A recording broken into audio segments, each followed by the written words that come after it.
Доброго дня, шановні друзі, доброго дня, шановні колеги. Український інститут майбутнього, який останнім часом, по суті, перетворився на інститут вивчення Росії, Білорусі та ряду інших країн, з якими нам доводиться зараз де-факто воювати, продовжує презентацію цикла доповідей, які присвячені саме цим питанням. Сьогодні я хочу з радістю насправді сказати про те, що нам вдалося зробити доповідь під назвою «Що робити з Білоруссю?». Насправді назва дещо провокативна, але ситуація така, що Білорусь на сьогоднішній момент наполовину вагітна, з їхньої території веде наступ Російська Федерація, Лукашенко петляє, і досі ми не можемо зрозуміти, чи то вступить він в війну, чи ні, хоча він робить все від себе залежне для того, щоб і далі пробувати петляти. Але, на жаль, у нас Білорусь майже не вивчається. Власне, ця доповідь, вона вже викладена у нас на сайті, викладена у нас на нашому сайті, з нею можна ознайомитись. І цю доповідь, головним автором цієї доповіді є Ігор Тишкевич, наш експерт. Я з радістю передаю йому слово. І зараз він розповість про те, що ж насправді відбувається в Білорусі, які процеси політичні там відбуваються і що нам з цим робити. Ігор, будь ласка. Дякую. Ну що ж, для того, щоб насправді доповідь вона має провокативну назву, Вадим слушно зауважив, але з іншого боку, назва вона логічна, тому що, на превеликий жаль, за довгий час співпраці або співіснування Білорусі та України в Україні українські еліти не ставили перед собою запитання, а що нам робити з Білорусі, або в якості чого чи кого ми хочемо бачити Білорусь. Тому що від відповіді на таке запитання залежить те, яка політика буде.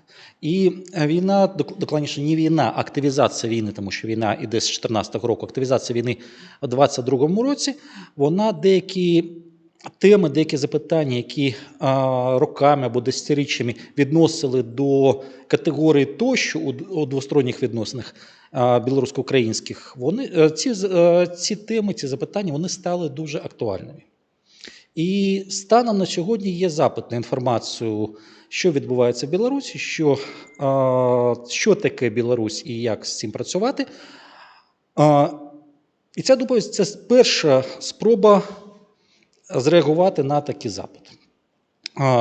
Я дуже сподіваюся, що буде продовження, що інші автори також будуть копати цю тему, тому що є ще декілька таких масивів інформації, які поки що залишаються недослідженими.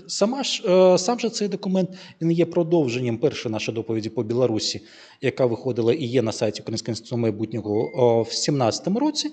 І, відповідно, вона не охоплювала, або просто конспективно охоплювала період до 18-19 років.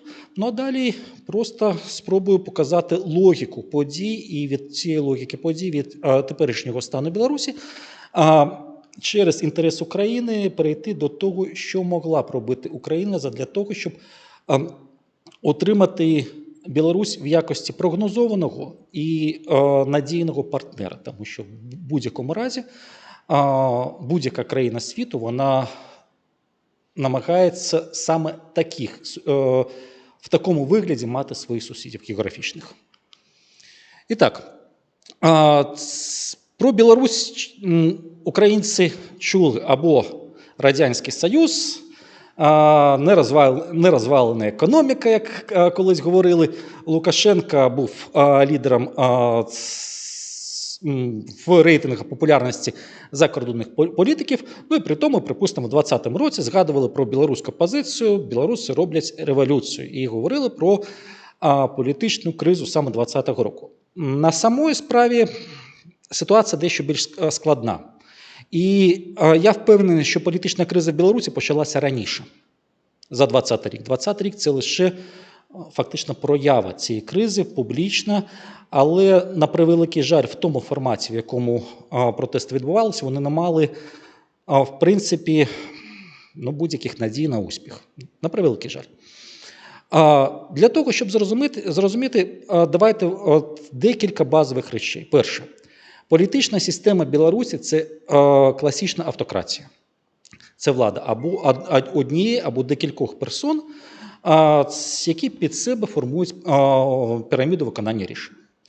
І за великим рахунком така система, вона залишилася незмінною з 99-2000 років. Сама система прийняття та виконання рішень. Те, що Лукашенко називає вертикаль власті, і система прийняття рішень. Вона лише цементувалася, певною мірою навіть не трансформувалася, а укріплювалася. Але в такому разі, чому ця система існувала? Бо перша думка, яка може припасти в голову, це те, що, можливо, населення, воно якесь не таке, можливо, воно радянське, можливо, воно якесь недолуге, але соціологія показує іншу картину, що, припустимо, по рівню патерналізму, рівень патерналізму в білоруському суспільстві значно нижчий, ніж в Україні і в більшості сусідніх держав. Білоруси одна з самих мобільних націй в регіоні і довгий час були лідерами за кількістю шенгенських віз на 1000 населення. З точки зору бізнес-рейтингів, ті ж самі рейтинг Heritage Foundation по свободі економіки, дані Всемирного банку, поки вони були Doing Business, за тими рейтингами Білорусь стояла вище, ніж Україна.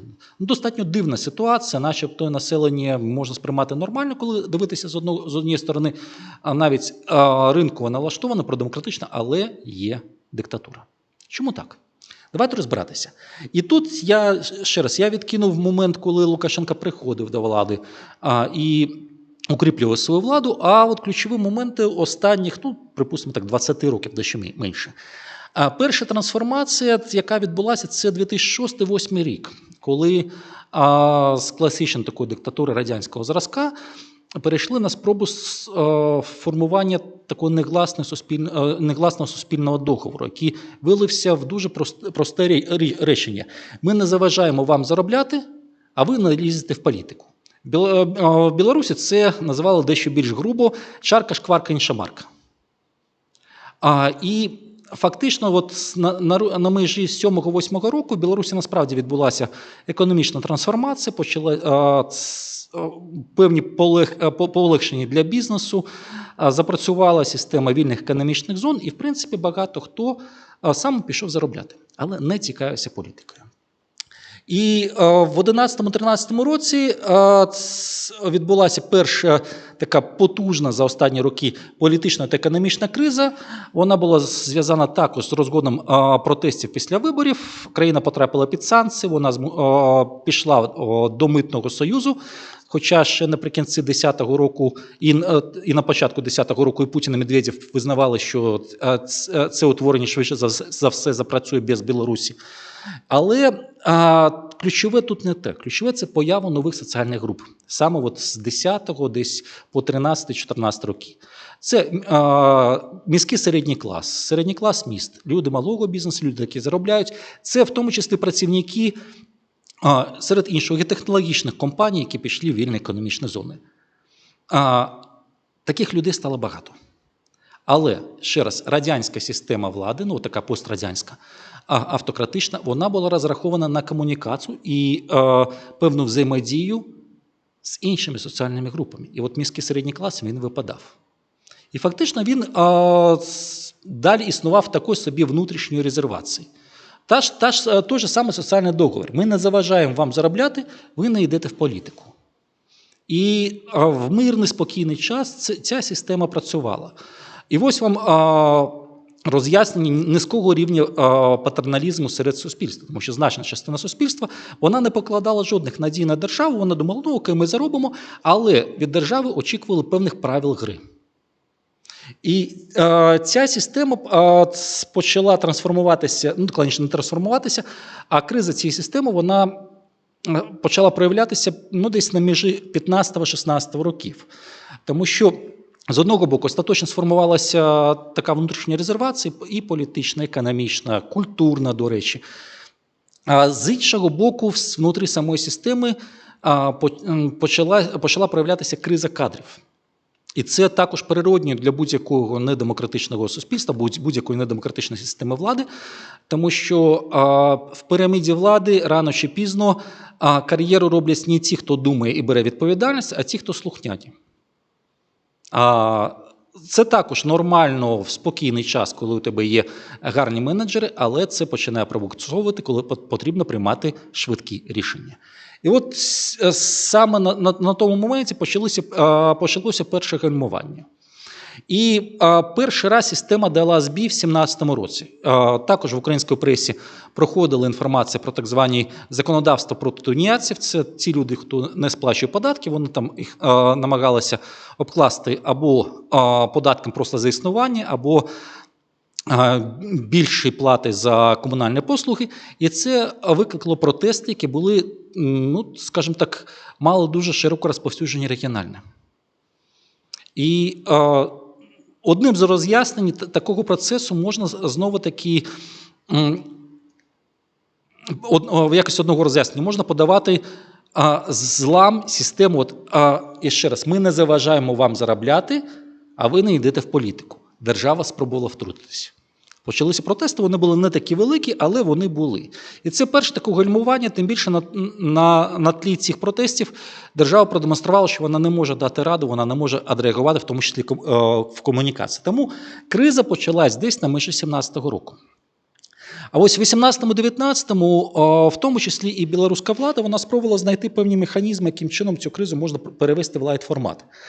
Тому що саме тоді, на тлі тиску з Росії, був період, коли спробували знайти певну загальну спільну мову з часткою позиції, а також дуже цікаво, що саме на межі 18-19 років формували ключові контури майбутньої трансформації влади. Це зміна Конституції, зміна політичної системи, те, що сьогодні, хоча б з затримками, але йде. І це фактично була вже проява з політичної кризи, проява в тому числі кризи кадрів, дуже важливо, тому що навіть на державному рівні говорили про провал частини програм пошуку, докладніше, засвоєння інвестиційних коштів з Китайської Народної Республіки, тому що Китай давав підпроекти, а з білоруської сторони місцеві чиновники або чиновники середньої ланки не могли навіть сформулювати нормального проєкту, під який Пекін був готовий давати гроші. Тут робота з суспільством комунікації, і тут місцева влада, тому що загальні контури трансформації, вони, в принципі, і на сьогодні не змінилися. Це спроба певною мірою оживити політичне поле, створивши не опозиційну, а тут можна в якості зразка привести Російську Федерацію, щось на зразок такої другої провладної партії, яка б охопила в тому числі соціальні групи, які були раніше не охоплені. І це запуск соціальних ліфтів через місцеву владу, створення штучної конкуренції. І на тлі цього спроба оновити в тому числі піраміду влади. Але 20-й рік, пандемія коронавірусу, раз. Друга частина – це вже налякало людей, невдала комунікація, абсолютно недолуга офіційної влади. Перші протести, перша мобілізація на дуже потужному емоційному складнику, яким є страх. Страх за своїх близьких, страх за своє здоров'я. І далі це все перейшло в політичне поле. І ми маємо те, що в 2020 році насправді Лукашенко мав всі шанси для того, щоб втратити свою владу. Але питання можна по-різному ставитися, але так була дуже велика мобілізація, була дуже велика саме емоційна мобілізація, але, можливо, не було рацію і не було центра, який б сказав, що я влада. Фактично, виходили люди проти, а не було за кого. Тому що за кого почало з'являтися пізніше. І в результаті так протести були масовими, протести були довгими, але оточення Лукашенка, воно фактично за репресіями з кожного разу звужувало саме це протестне поле. Коли я говорю про протестне поле, я говорю про протестну активність, не про протестний настрій, тому що популярність це не додало. І от тут дуже цікаво, Цікава проява результатів подій 2020 року, тому що так, слайд називається «Переможці та переможені», яких немає. Насправді так воно і є.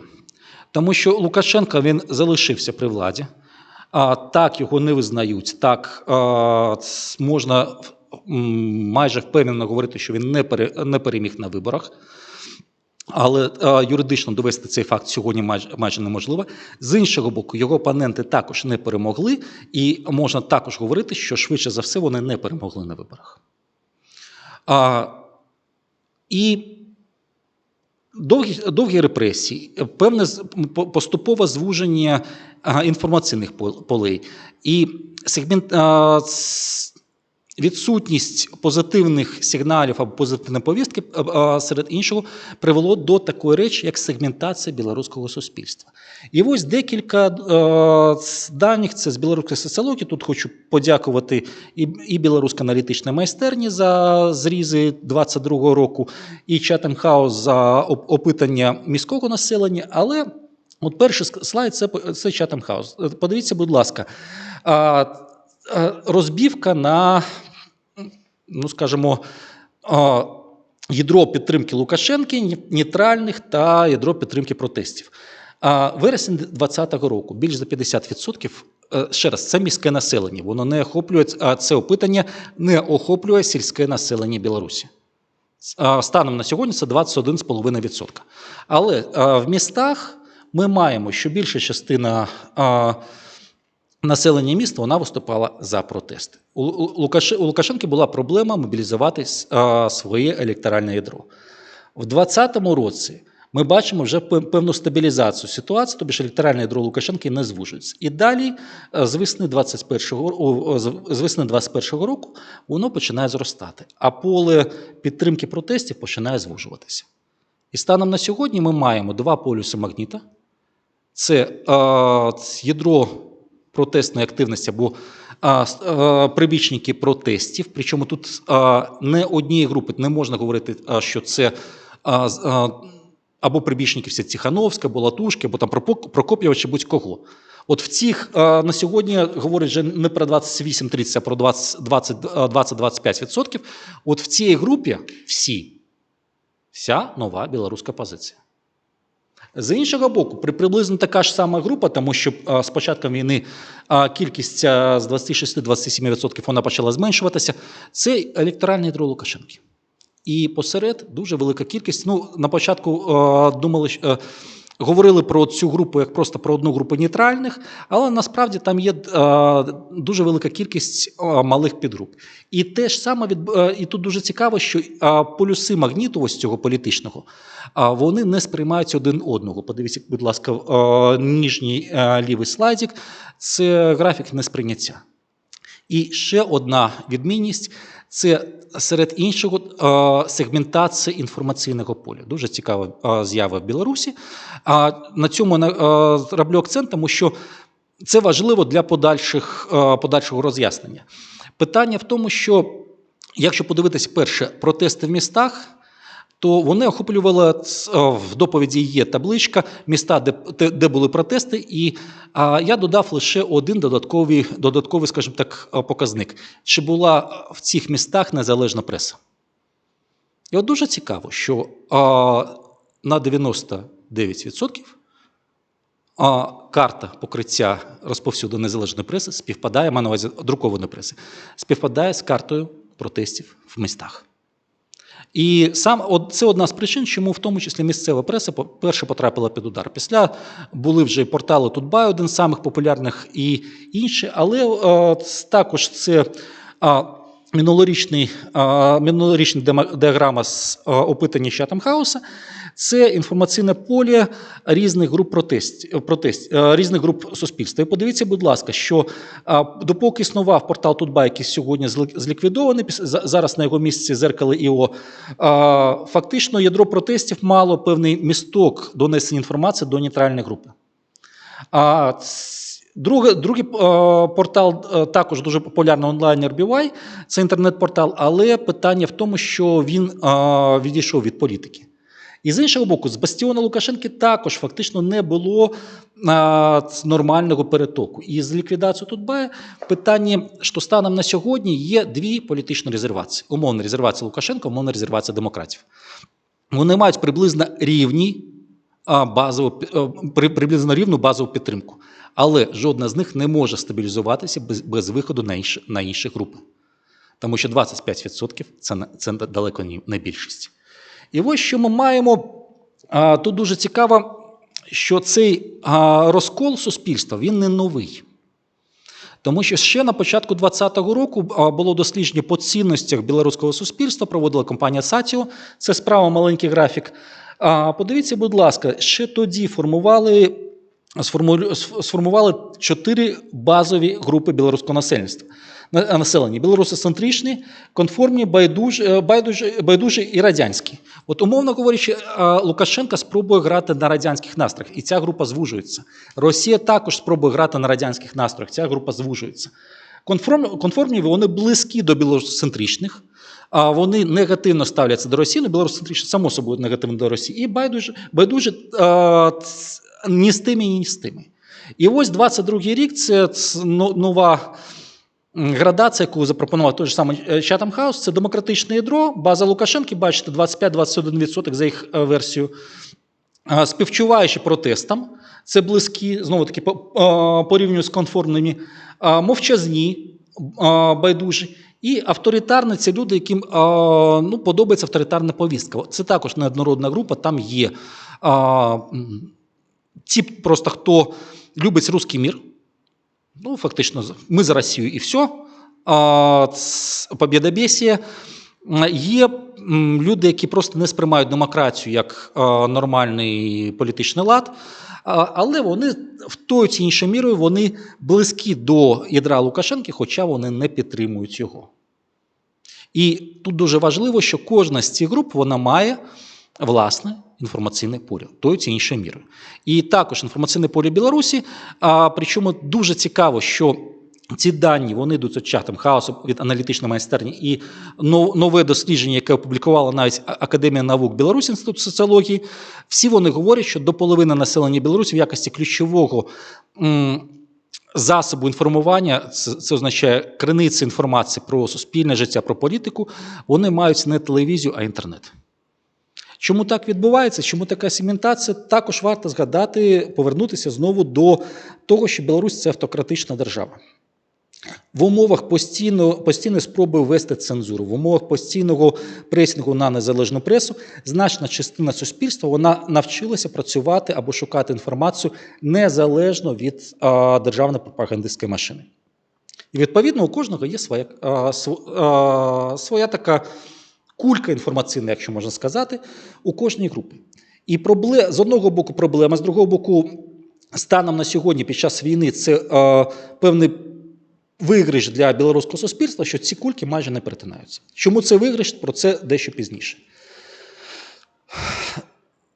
Але повернемось до стану Білорусі. Економіка.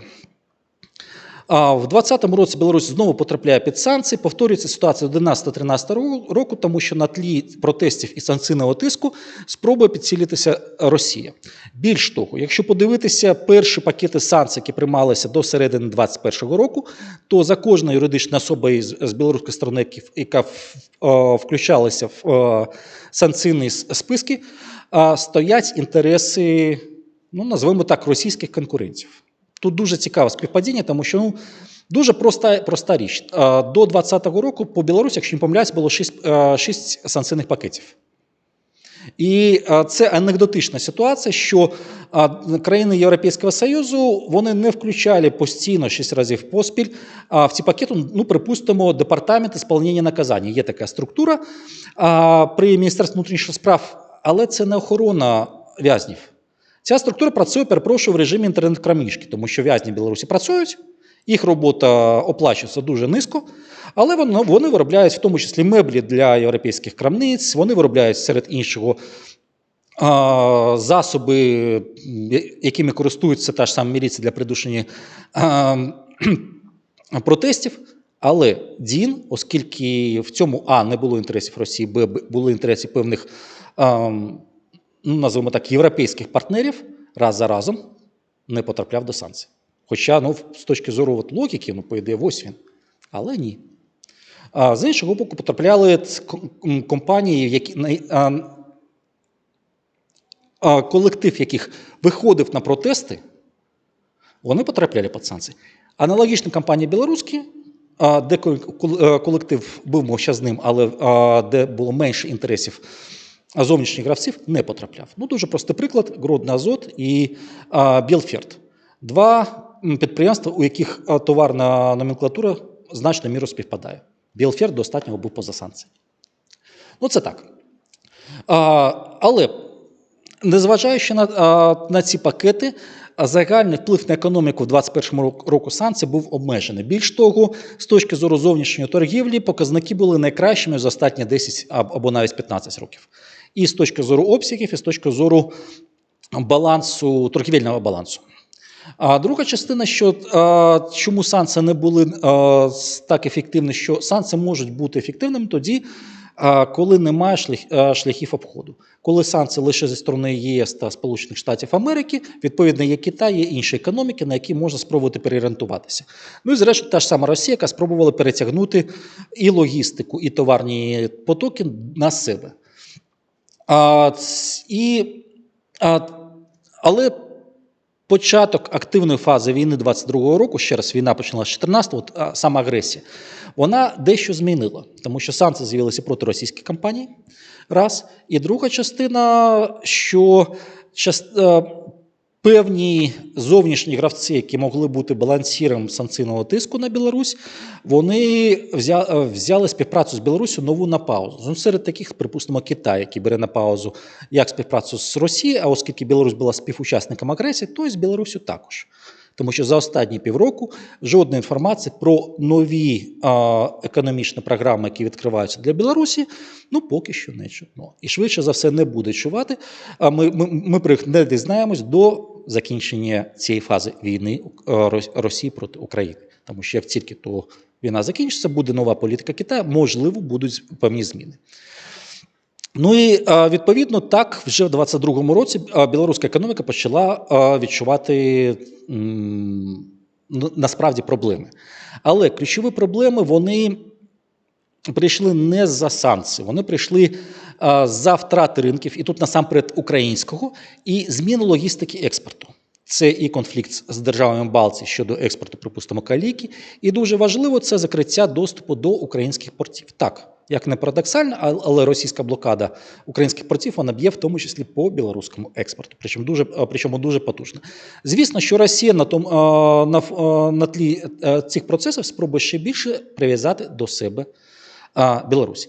І якщо подивитися на прогнози падіння валового внутрішнього продукту Білорусі, то за негативними сценаріями, це оцінки ЄБРР Всемирного банку, валовий внутрішній продукт може впасти на 6-7%. Це боляче, але це з продовженням падіння на наступний рік, але це не крах. Білоруські аналітики дають прогнози негативні при умові продовження війни в Україні хоча б до кінця цього року, загальне падіння протягом 2 років 11-12%. Але, з іншого боку, є інші показники, які також руйнують певний міф українських ЗМІ про швидкий обвал в Білорусі. Подивіться, будь ласка, виконання бюджету за декілька років. Ще раз, дві графи, скільки було заплановано, як виконано. Так, 2020 рік – це рік економічної кризи і пандемії, бюджет був дефіцитним, але 17-18 їх так немає. 19 і 21 рік виконання бюджету було профіцитним. Друга частина – сальдо зовнішньої торговлі товарами та послугами. 2020 рік сальдо було мінус, якщо не помиляюсь, 400 мільйонів, 21 плюс 1 мільярд, 5 місяців 2022 року ще стільки ж. Далі міжнародні резерви. Так, падіння початку 2022 року, але на сьогодні це стабілізовано. Тому говорити про те, що білоруська економіка завалиться, я поки що не став. Є певні процеси, буде боляче, буде економічна криза, але не буде краху. На це треба також зважати, розраховувати. І от тут підходимо до питання війни. Або що налякало Лукашенка, тому що ключовим запитанням, яке задавали і мені, і моїм колегам українські журналісти, це чи нападе Білорусь, або коли вона нападе. Подивіться, будь ласка, це соціологія і білоруська аналітична майстерня зліва, і Chatham House справа, ставлення білорусів до участі білоруської армії у війні проти України. І так, проти, за даними білоруської аналітичної майстерні, 85%, і ця цифра стабільна. За участь, і ця цифра падає з 11 до 8. Те ж саме в даних Chatham House. Там відсотки тих, хто за участь, вони менші. І саме настрої населення, як не парадоксально, це те, що лякає Лукашенко. Тому що, згадуємо, є розкол суспільства. Жодна з політичних група політичного протистояння, вона не контролює хоча б половину суспільства, або вона не має доступу. В Білорусі проходив референдум за нову конституцію. І розрахунок білоруських влад був в певній стабілізації ситуації і виході на сприйняття Лукашенка як найменшого зла. І вихід, відповідно, на наступні етапи політичної реформи. Зі створенням тих самих політичних партій, з охопленням нових груп, але це можливо, коли ти не робиш кроків, які не подобаються населенню. Проблема в тому, що навіть якщо подивитися, що електоральне ядро підтримки Лукашенка, навіть якщо зважати, що воно майже третина, там 30% взяти по максимуму, або по мінімуму навіть взяти 20%, перепрошую, навіть 8,5% за війну в Україні – це не більшість навіть електорального ядра Лукашенки. Відповідно, тим, що Білорусь стала співучасником агресії, Лукашенко вдарив насамперед по своїх власних позиціях.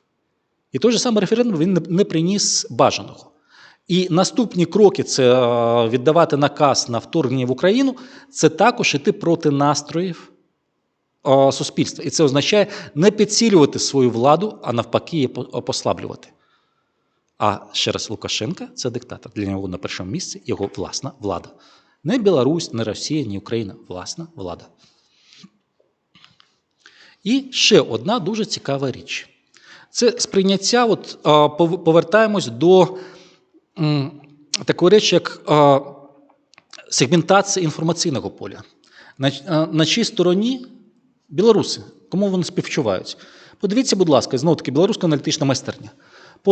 Половина співчуває Росії. Половина співчуває Україні. Так, доля тих, хто співчуває Росії, 21% дуже велика. Доля тих, хто співчуває і тим, згадуємо про групу мовчазних, 19. Сумарно це біля 40. Це дуже велика кількість, але питання в іншому.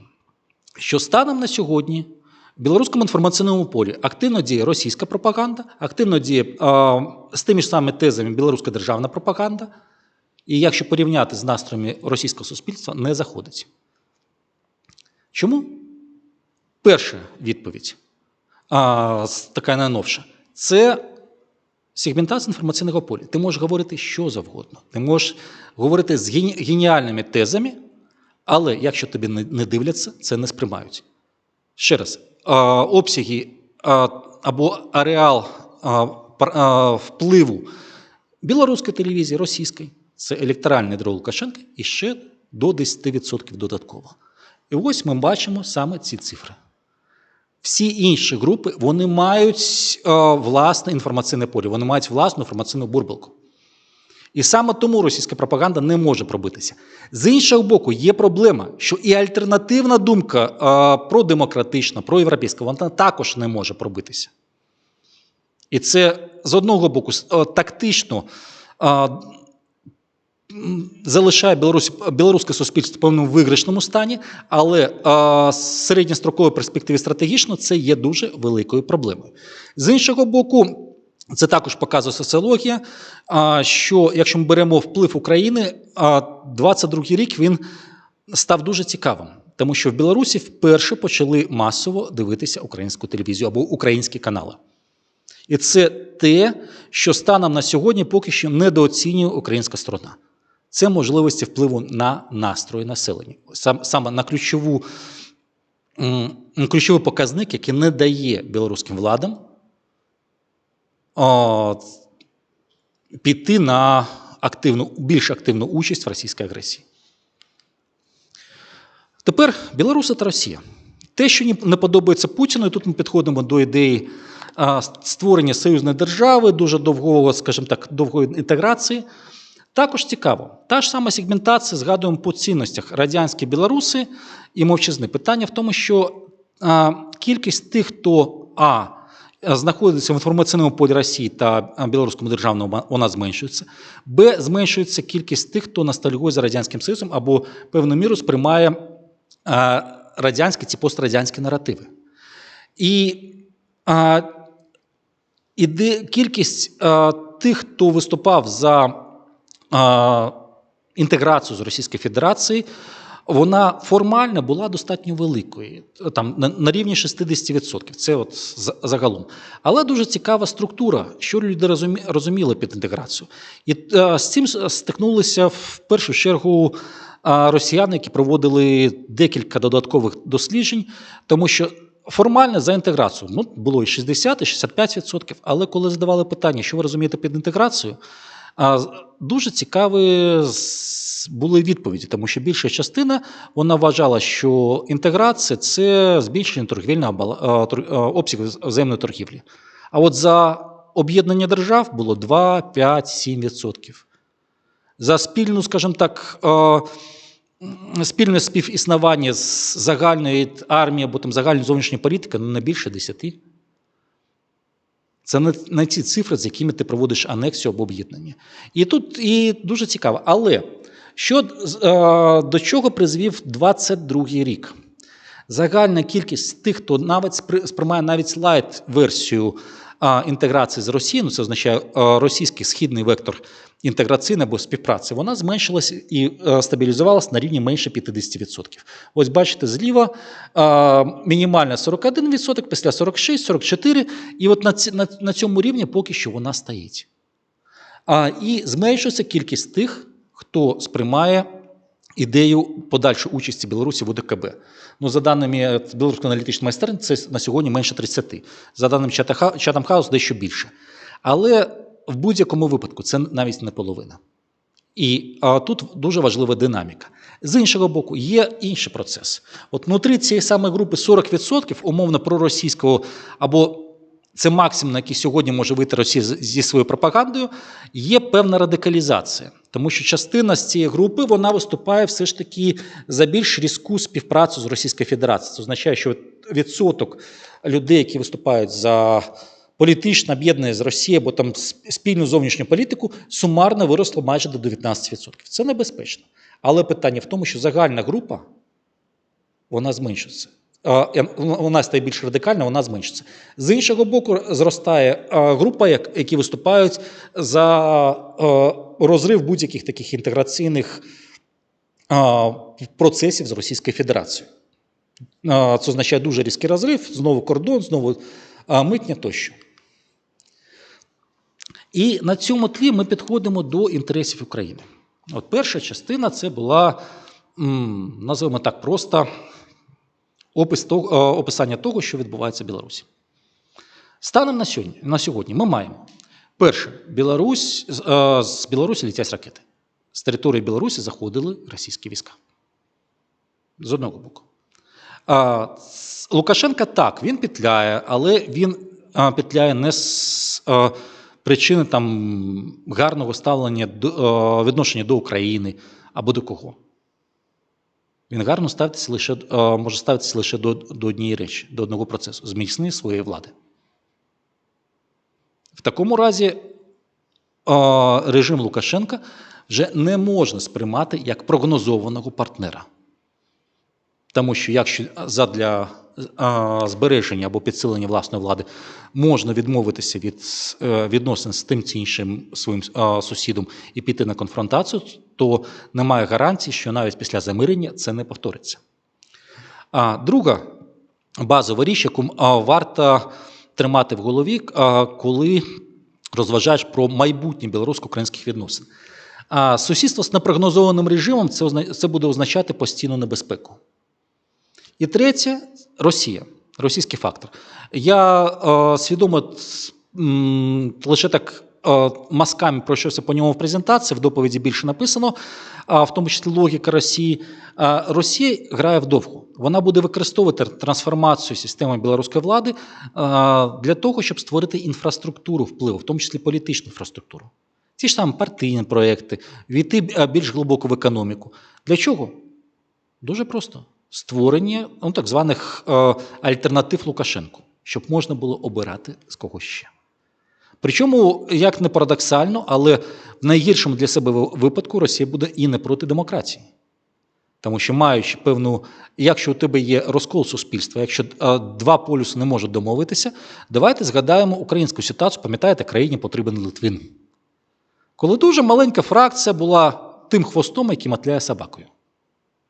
Для Росії це також на певному етапі допустимо, але з перспективою зростання. Тому, ще раз, Росія працює вдовго. Вона створює пастку для Білорусі, принаймні перша така потужна пастка, вона буде на межі 24-го року. Цей кредитна, економічна, як сьогодні зав'язується з логістичним маршрутом білоруського експорту. І, відповідно, вона буде вирішувати питання подальшого зростання свого впливу. І це також небезпека для України і для України-білоруських відносин. Тепер два можливих полюси, або два неприймальних, неприйнятних вибора майбутньої політики з точки зору України по завершенні цієї фази війни. Перший варіант – повернення до 2019 року. Забудемо все. Чому це неприйнятно? Перше, ключове – створення передумов для повторення. Тому що диктаторські режими, якщо це зійшло з рук, то це означає, що це можна повторювати. І ти створюєш передумови для майбутньої небезпеки для власної держави. Наступне – різка негативна реакція в суспільстві. В українському суспільстві це означає недовіру влади, в тому числі і протести, політичні пікіровки. Це також в часі післявоєнного відновлення це дуже ризиковна річ. І вона неприймальна. І нерозуміння такої політики зі сторони партнерів, зі сторони ЄС та Сполучених Штатів Америки. Тому навіть ці три, хоча перелік можна продовжувати, навіть ці три пункти, вони роблять такий варіант вже неприймальним. Другий – розрив відносин та стіна. Або, як сказав один з білоруських активістів нещодавно в розмовах, Махчима не вириють ров з крокодилами. От, говоримо про рви з крокодилами. Перше, проблеми економічного відновлення. В доповіді, ще раз, в повному тексті, є короткий перелік товарних груп, по яких українська економіка тою чи іншою мірою залежна від білоруських постачань. Це не означає, що це унікальні продукти. Їх можна знайти, але дорожче. Або в більш далеких країнах. І тут питання, знову-таки, повна стіна, чим при швидкому відновленні, чим ці товарні групи замінювати. Навіть простий приклад, який вже був в українській пресі. Звичайно, оконне скло. Війна скінчиться, потрібно буде ставити 50% оконного скла в Україні – це імпорт з Білорусі та Росії. Сьогодні відновлюють скло за рахунок складських запасів. Окей. Склади закінчаться. При виробництві скла потрібна велика кількість газу. Дуже просте запитання. Але це просто лише одна з товарних позицій, таких насправді біля 1,5 десятків, по яких варто думати, де знайти альтернативу або яким чином відновлювати. Наступне. Розрив відносин та стіна, постійна загроза по кордону. Тому що якщо є конфронтаційна політика з сусідом, то це взаємна загроза. Наступне – поширення впливу Російської Федерації. Звісно, воно буде. І рано чи пізно, коли Білорусь виходить чи зі зміною режиму, чи без зміни режиму на певні переговори і покращення відносин, в тому числі з нашими європейськими партнерами, Україна залишається поза межами нового режиму співіснування. Тому що домовленості, взаємні компроміси, вони будуть по інших треках, там польсько-білоруському, литовсько-білоруському, європейсько-білоруському, але не українсько-білоруському. Відповідно, якщо обидва варіанти вони не приймальні, обидва варіанти вони несуть ризики. Що робити? І тут треба згадати, що базовий інтерес будь-якої держави – це нормально прогнозоване, безпечне партнерство зі своїм сусідом. Відповідно, 3 слова: партнерство, прогнозованість, безпека – я виписав зверху, вони червоним на слайді. А далі давайте подивимось. Базові інтереси – це безпека, це тактичний інтерес на час війни. Це означає, що при формуванні політики мають бути базові інтереси. Перше – можливість дати відсіч в разі агресії. Це питання внутрішньоукраїнське. Друге – унеможливлення агресії зі сторони Білорусі. І тут дуже важливо. Згадуємо про настрої населення, згадуємо про групи. Це означає, що ці настрої антивоєнні Україна має думати, яким чином підтримувати. Бо це в українських інтересах. І зменшити вплив Росії в регіоні. Коли це неможливо через співпрацю з офіційним Мінськом, а сьогодні це неможливо, то через інші варіанти. Тут і питання фронту, і питання дипломатії, і дипломатичних домовленостей з нашими європейськими та американськими партнерами. Тому що зменшення впливу Росії або поразка Росії, вона автоматично буде даватися в знаки на внутрішньополітичних процесах Білорусі в майбутньому. Але базові інтереси станом на сьогодні далі за безпеку виходити немає сенсу. Бо це токсично і на це немає ресурсів. Ні з однієї сторони, ні з другої. Але післявоєнне відновлення. І отут ключове завдання, яке має вирішити Україна, це прогнозованість партнера. Тут про дружбу не йдеться, тому що пам'ять про війну, агресія – це все залишається. Прогнозованість. Або нейтральна, або позитивна. І перше, економічна безпека. Прогнозованість, вона включає в себе в безпеку. Це означає унеможливлення агресії зі сторони Білорусі. Ця робота, вона залишається. Просто кожен наступний шар політики, він накладається на попередній. Економічна безпека. Аналіз попередніх років та формування контурів нової політики. Це економічна співпраця з умовами. Чому я говорю з умовами? Це означає, що це мають бути середньострокові або довгострокові домовленості, де умови є постійними. Тому що просто спроба повернутися до 2019 року, коли ти маєш справу з непрогнозованим авторитарним режимом, це означає, що сприйняття на цій стороні ми робили все правильно, ми можемо повторити. Спроба просто перейти, давайте нам заплатіть якусь суму за нанесену шкоду, після ми повертаємось. Це те ж саме. Ми вам заплатили, ніхто нікому нічого не винен. Ні. Лише співпраця з умовами. Це означає, що питання економічної безпеки, вони мають стояти в якості пріоритетів. Якщо співпрацюємо, то лише за умови виконання додаткових, або умови трансформації певної політики, або умови додаткових кроків. Інформаційна безпека, вплив на населення. На превеликий жаль, це те, чого Україна достатньо довго не робила. Незважаючи на великі потоки туристів, зв'язки, рано чи пізно це буде повертатися. Питання, як впливати на населення, і яким чином інформувати і доносити саме українські наративи. Це, з одного боку, це накладається на працю, на роботу по базових інтересах, а з другого боку, це в тому числі, ще раз повторюю, особистий контакт представників української держави в разі відновлення тих же самих поїздок, це, припустимо, працівник прикордонної або митної служби. Хоча б. І донесення певної інформації. Яким чином? Це вже деталі, це вже можна окремо говорити. І політична безпека. Робота на лояльність еліт. Еліти держави, коли ти виходиш на прогнозованість, що таке робота на лояльність еліт? Це політичні еліти, причому як ті, хто при владі, так і ті, хто є альтернативою, вони мають бачити в Україні майбутнього партнера. Розрив або ескалація з яким наносить шкоду їх персональним інтересам, не говорячи вже про інтереси держави. Це накладається на економічну роботу з умовами, чому я говорю про умови, це накладається або на ті ж самі програми співпраці, програми консультацій. Дуже простий приклад. Подивіться, будь ласка, в українському суспільстві раніше було таке лакмусове запитання, чи Крим. Подивіться, будь ласка, як на це запитання відповідали представники білоруської опозиції більш старого покоління і нової. От приблизно мого віку, або більш, люди, які більш старіші, вони от відповідали однозначно, Крим український.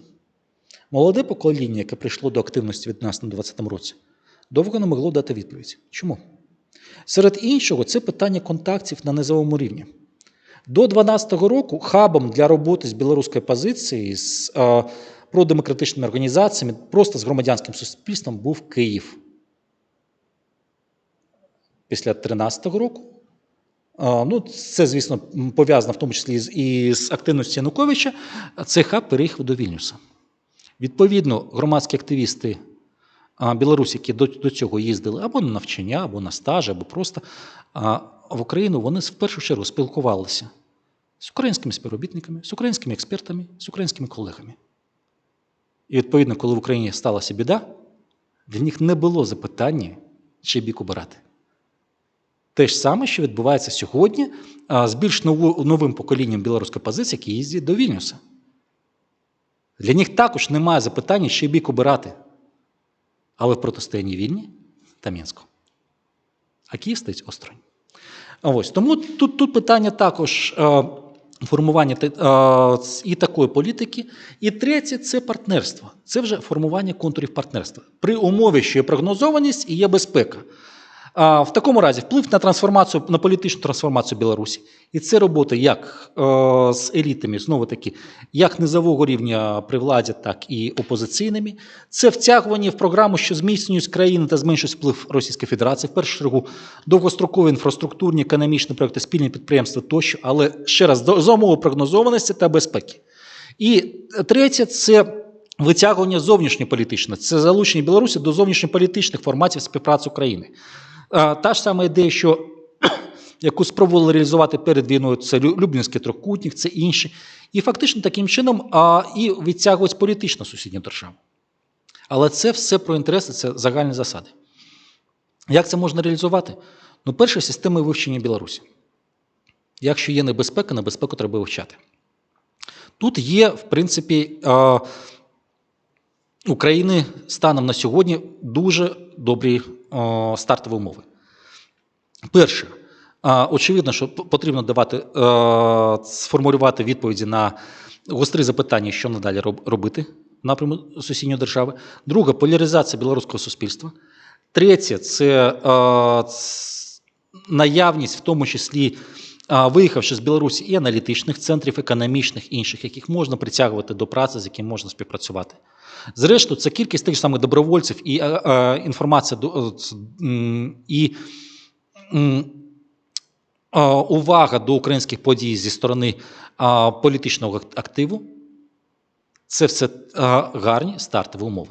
І ще одна річ дуже цікава – це фактично пробуксовка що литовського, що польського алгоритму співпраці, праці на Білорусі, на трансформацію білоруського режиму або білоруської політичної системи. Тому що один, що другий формат станом на сьогодні не мають історії успіху.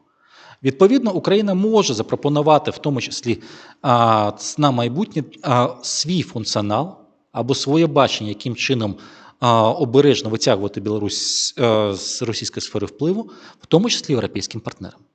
Це не означає визнавати Лукашенка щось інше. Ні, політична позиція має залишатися такою ж самою. Але це означає більш активне вивчення, це означає готовність говорити і доносити від одних партнерів до других бачення. Це може бути функціоналом України.